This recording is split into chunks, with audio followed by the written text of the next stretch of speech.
और अब अयोध्या से बड़ी खबर है, जहां 93 बच्चों को ले जा रही बस को पुलिस ने पकड़ा है। चालक और परिचालक समेत मौलवी को पुलिस ने गिरफ्तार किया है।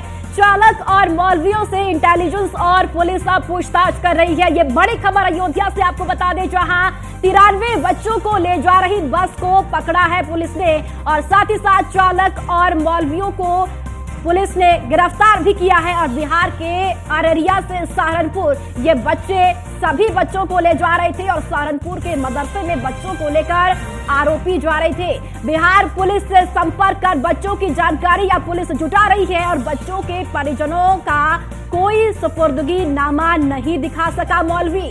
अधिकांश बच्चे अनाथ और गरीब परिवार से हैं। सूत्रों से यह भी जानकारी है कि ज्यादा बच्चे अनाथ और गरीब परिवार से हैं। CWC टीम के निर्देश पर बच्चों का मेडिकल भी कराया गया है और नेपाल और बिहार के रहने वाले ये सभी बच्चे बताए जा रहे हैं। तो CWC के लोगों ने पुलिस को इस पूरे मामले की जानकारी भी दी है, सूचना दी है और बच्चों को धार्मिक कट्टरता की शिक्षा देने के फिराक में ये आरोपी थे।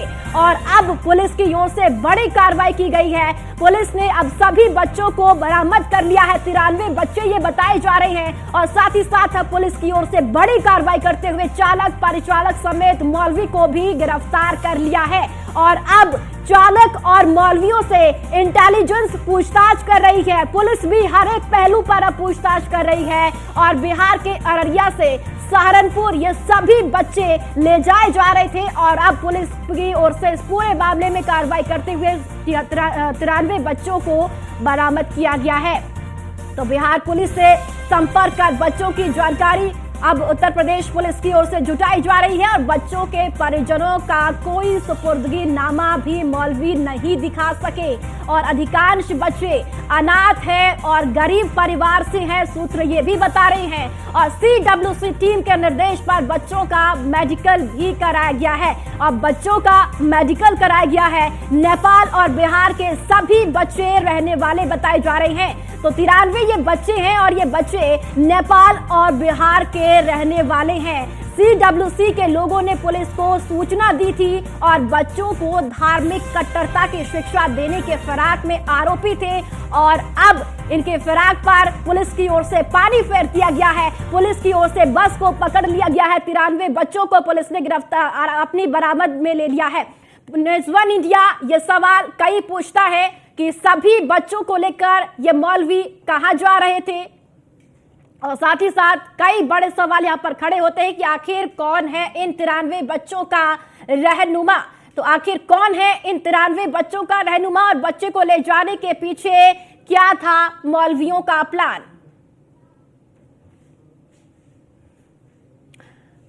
और चलिए इसी खबर पर ज्यादा जानकारी के लिए राघवेंद्र शुक्ला विशेष संवाददाता अयोध्या से हमारे साथ जुड़ चुके हैं। नीलेश चौहान लखनऊ से हमारे संवाददाता है और साथ ही साथ हमारे साथ उमर फारूक मुस्लिम स्कॉलर भी जुड़ चुके हैं। सबसे पहले राघवेंद्र आप बताइए, इस पूरे मामले को लेकर जानकारी दीजिए। कहा क्या कुछ ये पूरा मामला 93 बच्चे पुलिस ने बरामद किए हैं, साथ ही साथ जो बस में चालक परिचालक और मौलवी है उनको भी पुलिस ने गिरफ्तार किया है। जांच में क्या कुछ सामने निकल कर आया अभी तक?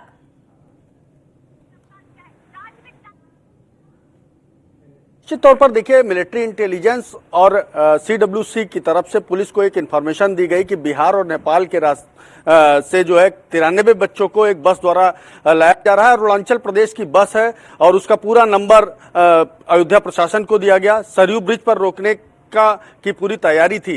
हालांकि सरयू ब्रिज क्रॉस करने के बाद ही बस को अयोध्या प्रशासन यानी अयोध्या पुलिस कस्टडी में ले पाई। एक अयोध्या के नामचीन होटल के सामने उस बस को रोका गया और बस को रोकने के बाद गिनती की गई तो 93 बच्चे उसमें सवार थे। उन 93 बच्चों से जब पूछा गया कि आप कहाँ जा रहे हैं, किसके साथ जा रहे हैं, तो वह कोई जवाब नहीं दे पाए। उनके साथ 2 से 3 मौलवी थे, उनसे भी पूछा गया कि आखिर ये बच्चे कहाँ के हैं, इनके अभिभावक कौन है। हमारे साथ है मुस्लिम स्कॉलर उमर फारूक साहब है। फारूक साहब, आखिर बिहार टू यूपी क्या खेल चल रहा है ये इस्लामिक शिक्षा के नाम पर? क्योंकि कहा यह जा रहा है कि सभी बच्चे सहारनपुर के किसी मदरसे में ले जाए जा रहे थे।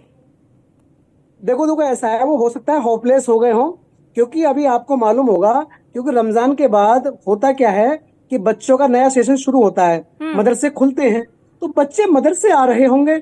अब ये इल्जाम लगा देना, इस चीज को हवा बना देना, ये सही नहीं है। पूरी तहकीक करोगे तो पता चल जाएगा, क्योंकि इस टाइम दाखिले शुरू हैं बच्चों के।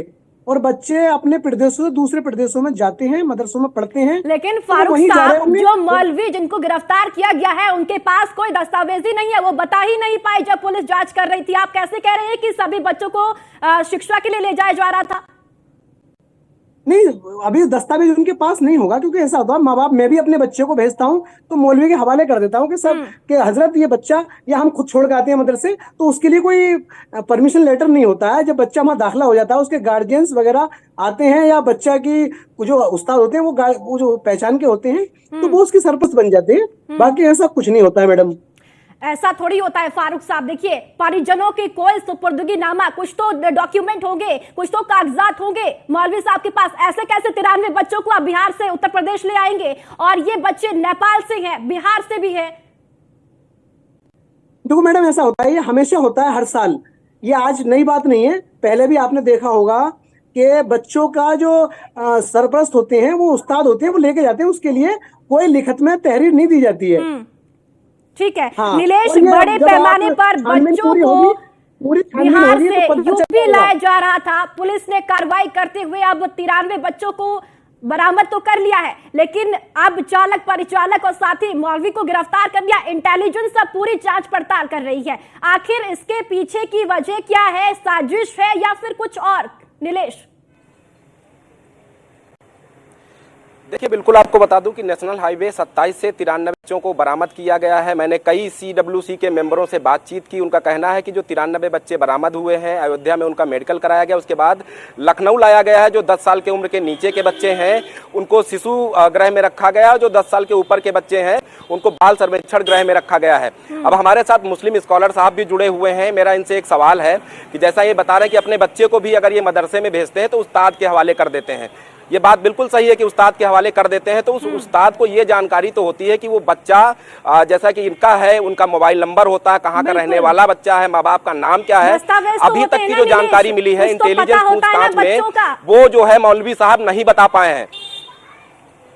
नहीं नीलेश चौहान साहब, ऐसा है, ये, हाँ, ये आपकी बात में दम है, मैं समझता, आपकी बात मानता हूँ कि उनके पास बच्चों के परिवार के नंबर और उनके वालिद का नाम, उनके फादर का नाम होना चाहिए। अगर ऐसा नहीं है, ऐसा नहीं है तो गलत है। मैं सही बात को सही कहता हूँ, गलत को गलत कहता हूँ। ठीक है। नीलेश, सवाल और है मेरा आपसे, एक सवाल और है मेरा आपसे कि जिस तरीके से अभी हाल फिलहाल में तमाम सर्वे हुए मदरसों को लेकर, तमाम ऐसे मदरसे पाए गए जहां पर बच्चे तो नहीं थे लेकिन बड़े पैमाने पर फंडिंग हो रही थी। क्या ऐसा कोई मदरसा सहारनपुर में या देवबंद में हो सकता है जहां पर इन बच्चों की संख्या को दिखाकर बड़े पैमाने पर फंडिंग लेने का प्रयास किया जा रहा हो? क्या इस बात से आप ताल्लुक रखते हैं या कुछ ऐसा कहना चाहते हैं कि इस तरीके के मदरसे उत्तर प्रदेश में संचालित होते हैं? संख्या होती नहीं है, जब जरूरत होती है तो बच्चों को बुलाकर वहां दिखा देते हैं और फंडिंग ले लेते हैं। मौलवी साहब जी, फारूक साहब, देखिए नीलेश भाई और प्रभा जोशी जी, मैं आपको बताऊं मसला होता क्या है कि कोरोना के बाद थोड़े बच्चे तो मदरसों में कम हुए हैं, और फंडिंग का मसला ऐसा है कि मदरसों में बच्चे होते हैं तो कोई जो अपनी वो रखता है कि भाई मैं अच्छे काम में मेरा पैसा लगा, तो कोई चावल दे देता है, कोई दाल दे देता है, इसी तरह दे देते हैं और चंदे से ये मदरसे चलते हैं। फंडिंग लेने का कोई ऐसा मसला नहीं है। लेकिन फारूक साहब, कहीं ना कहीं जो शक है वो इस तरह भी तो जा रहा है ना कि मौलवी साहब के पास कोई दस्तावेजी नहीं है, बच्चों के बारे में कोई जानकारी नहीं है, किस किस बच्चे का नाम क्या है, कहाँ से है, उनके माता पिता का नाम क्या है। आपके पास फिर से मैं लौटूंगी। राघवेंद्र, क्या कुछ जानकारी अभी इन्वेस्टिगेशन के आधार पर मिल पाई है? बिल्कुल, देखिए, इंटेलिजेंस का इनपुट साफ बयां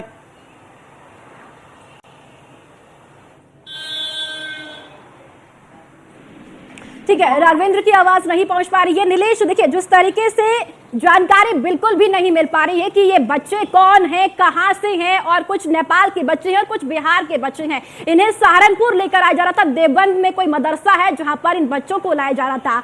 सवाल अब यही है कि इसके पीछे की वजह क्या है? क्या कोई साजिश है? जिस तरीके से आप भी जिक्र कर रहे हैं कि एक फंडिंग के लिए इन बच्चों को इन मदरसों में लाया जा रहा है, और कई ऐसे मदरसे जिनकी जांच भी हुई है अभी हाल ही में। देखिए बिल्कुल, अगर हम उत्तर प्रदेश की बात करें तो उत्तर प्रदेश में मदरसों में फंडिंग को लेकर बड़े पैमाने पर जांच हुई है और खास तौर पर नेपाल और बिहार के बॉर्डर पर तमाम ऐसे मदरसे संचालित होते पाए गए जहां पर बच्चे तो नहीं थे लेकिन बड़े पैमाने पर खाड़ी देशों से, हिंदुस्तान के अलग अलग प्रदेशों से फंडिंग हो रही थी।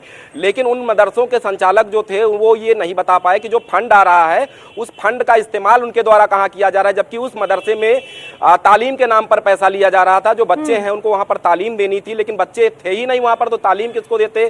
क्या वैसा ही कोई मामला है देवबंद या सहारनपुर के आसपास जहां मदरसा है, जहां पर बच्चे नहीं है लेकिन खाड़ी देशों से या व्यक्ति विशेष से फंड लेने के लिए इन बच्चों को बिहार और नेपाल के रास्ते से सहारनपुर ले जाने का प्रयास किया जा रहा हो? हालांकि इंटेलिजेंस ने जब इसकी जानकारी अयोध्या प्रशासन को दी तो आलन फानन में अयोध्या प्रशासन ने CWC से जो है संपर्क किया और उनके संज्ञान में लाने के बाद जो मौलवी हैं उनको हिरासत में लेकर पूछताछ की जा रही है। बच्चों को लखनऊ लाया गया है, 10 साल के बच्चों को अलग रखा गया और 10 साल के ऊपर के उम्र के जो बच्चे हैं उनको अलग रखा गया है। हैरानी वाली बात यह है कि जब बच्चों को उतारा गया तो उसमें से तमाम बच्चे रोते बिलखते पाए गए और 93 बच्चे, एक बड़ी संख्या है, एक ही बस में ठूसे गए थे और अरुणाचल प्रदेश नंबर की ये बस है। क्या अगर वो वाकई में जो उनके परिवार के लोग हैं या जिस तरीके से हमारे साथ अभी मुस्लिम स्कॉलर साहब जुड़े थे वो कह रहे थे कि उस्ताद के साथ भेजे गए होंगे, अगर वो उस्ताद के साथ भेजे गए थे तो अरुणाचल प्रदेश के नंबर की बस का इस्तेमाल क्यों किया गया? निलेश, फिर से आपके पास लौटूंगी, राघवेंद्र के पास फिर से मैं जाऊंगी। राघवेंद्र, आप तक आवाज पहुंच पा रही है?